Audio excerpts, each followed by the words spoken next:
Hey guys, C-Dub here, and it is time for another review. We just completed the Miss story, and we're on to the next one. And how I always do my reviews for those who are new here is that I don't review my dub, I review the comic, but I do get behind the scenes throughout the whole comic, and how it was to cast the roles, how it was to play the roles, how I thought of the actors in it. And of course, I will also review the comic and give the comic a grade at the end, which is separate from my dub. So, yes, let's get into it. At the start of Miss, we have the Violator talking to these kids, and it seems like they want to slow the pace down a lot because this is coming off the Chapel and Spawn fight, and you really wouldn't expect the Violator to be at the forefront right now. You would probably think what's happening next with Spawn, but it seems like they wanted to slow it down a little bit, which is why we get the Violator presenting the story to these kids, who of course were played by Palv and Soku. And I went with a New York accent for the kids because I felt like it would just work better. So that's maybe why they have this accent and not as kid-like, because it's New York, so I wanted to represent that a little bit more in here than them just having any American voice. So I wanted the accent to be shown for that. And of course, Billy did a great job as the Violator. He did a fantastic job, of course, with this role. And because also the comic really is structured by the Violator. Honestly, I think the Violator saves this issue, taking it separate from my dub and just talking about the comic. He really makes this issue something and worthy, because without him, it's just whatever without him, honestly.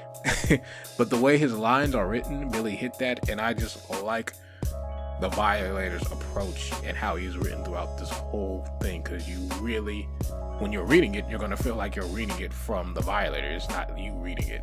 There's not a whole lot of Spawn in these issues. Honestly, if you wanted just the full story, we could have skipped it, but I thought we needed the Violator to come back and stuff as well, just for my dub purposes at least, like, because it's going to be another while before you see him, so I thought we should bring him back and do this one, because I've skipped other ones that don't really have something to do with the main plot in the main story. This was kind of like a side issue, especially with Medieval Spawn. This is more of his and the Violator stuff.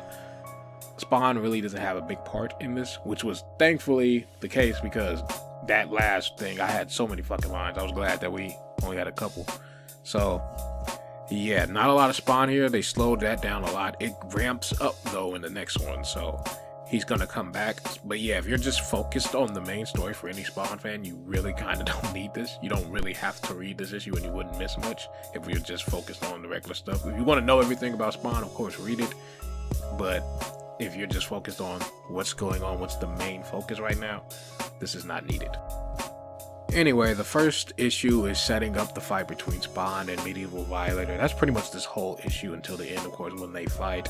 And the Violator, he's presenting this story with some of the facts, but it's skewed in his favor. He's telling it how he wants to and not how it actually happened, but he's putting some facts in there and this, that, and the other.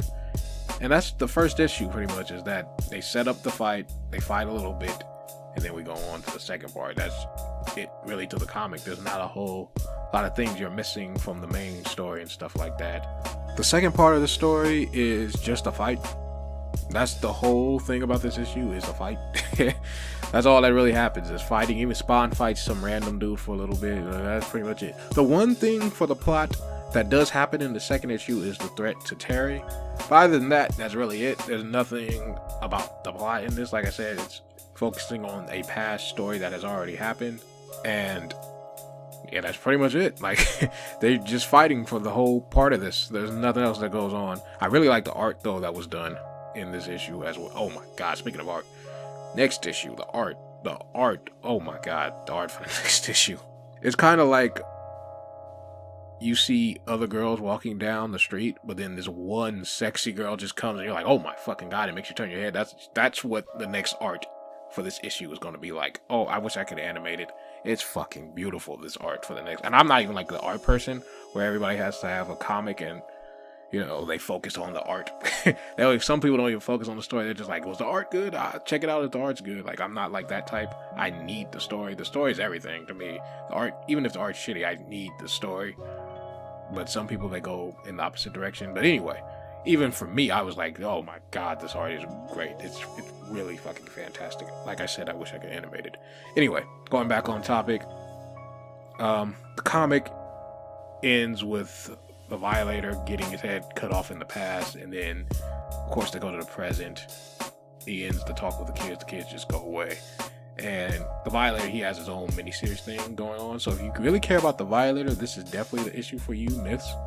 But other than that, that's really it. If I had to give a rank for this comic, it'd get a 7.5 out of 10.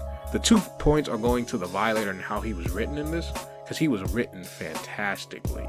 Also, great job by Medieval Spawn, by Stephen Justice. I thought he did a really good job at that. That might be his Twitter handle and not his name or what he goes by, but it's all linked in the description of the video, so all of his stuff is there. He did a good job as well on this.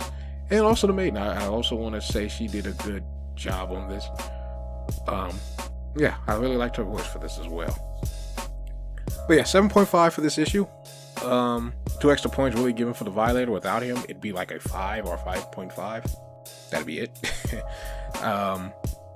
And yeah, that's pretty much all I got to say about this. This is a Violator issue. If you like the Violator, check this out. If you don't really care that much about the Violator, then don't worry about it. If you're only interested in Spawn, you really don't need this or these issues.